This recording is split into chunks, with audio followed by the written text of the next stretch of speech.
व्यक्तिगत धर्म पहले या सेना का अनुशासन। यह मामला है सैमुअल कमलेसन का, जिन्हें भारतीय सेना से इसलिए निकाल दिया गया क्योंकि वो अपनी रेजिमेंट की परेड के दौरान मंदिर के गर्भगृह के अंदर जाने से बार बार मना करते रहे।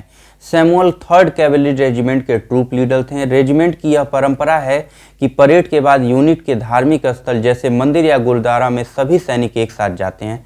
ये आस्था की वजह से नहीं बल्कि टीम को जोड़े रखने के लिए किया जाता है।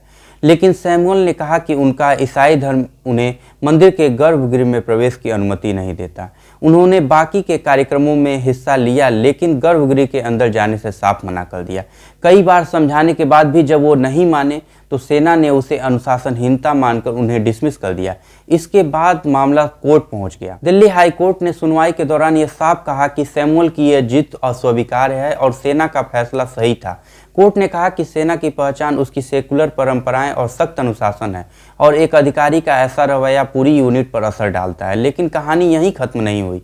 उसके बाद मामला सुप्रीम कोर्ट पहुंचा। सुप्रीम कोर्ट की बेंच में chief justice of India Suryakant और जस्टिस जय माल्या बागची ने इस मामले को सुना।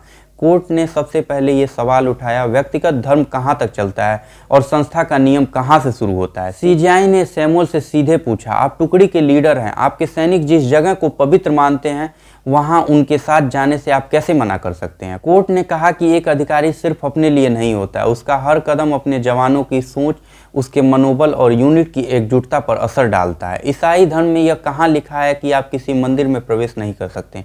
कोर्ट ने यह भी जोड़ा कि अस्थायी पादरी ने खुद कहा था कि मंदिर या किसी अन्य धर्म स्थल में जाने से ईसाई विश्वास नहीं टूटता, तो आप कैसे मना कर सकते हैं। सुनवाई के दौरान चीफ जस्टिस ऑफ इंडिया काफी सख्त दिखे। उन्होंने कहा, आप अपने सैनिकों को क्या संदेश दे रहे हैं। जब आप उनके धार्मिक भावनाओं का सम्मान नहीं करते तो उनसे कैसे उम्मीद करते हैं कि वे आपका आदेश माने। और इन सब के बीच सबसे महत्वपूर्ण बात, भारतीय सेना की सबसे बड़ी पहचान उसकी धर्मनिरपेक्षता और अनुशासन है। अगर कोई अधिकारी इसे ठेस पहुंचाता है तो वो संस्था में फिट नहीं बैठता। जब आप भारतीय सेना की वर्दी पहनते हैं तो आप सिर्फ एक व्यक्ति नहीं रहते, आप देश का प्रतीक बन जाते हैं। आपका हर कदम सिर्फ आपका नहीं बल्कि आपके जवानों, आपकी यूनिट और देश की रक्षा से जुड़ा होता है। और अगर एक अधिकारी अपनी निजी मान्यता को संस्था से ऊपर रखता है तो वह सेना में फिट नहीं बैठ। धन्यवाद। आपकी इस विषय पे क्या राय है कमेंट बॉक्स में बताइए और प्लीज़ चैनल को लाइक और सब्सक्राइब करना ना भूलें। Thank you.